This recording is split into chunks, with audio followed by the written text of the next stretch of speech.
চাওক চবতকে দুখৰ কথা অসমৰ ৰাইজৰ হিয়াৰামটো জুবিন দা আজি আমাৰ মাজত নাই, মানে মনটোৱে মানি নলয়।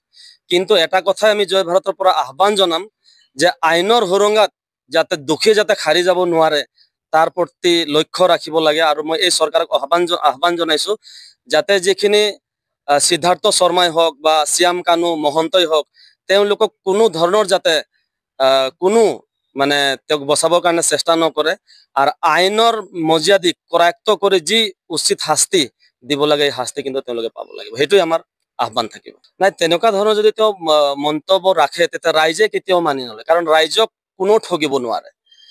ৰাইজে জুবিনদাৰ ন্যায় বিচাৰিছে আৰু ৰাইজক ন্যায় দিব লাগিব।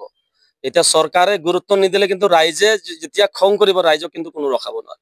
গতিকে মই মুখ্যমন্ত্ৰী ডাঙৰীয়াক আহ্বান জনাইছো যে ইয়াতে কোনো অৱহেলা নকৰি পেলাই যি দোষী এই দোষীক উচিত শাস্তি দিয়াত যাতে তেওঁৰ যাতে মুখ্য ভূমিকা তেওঁ পালন কৰে তাকে মই আহ্বান জনাইছো।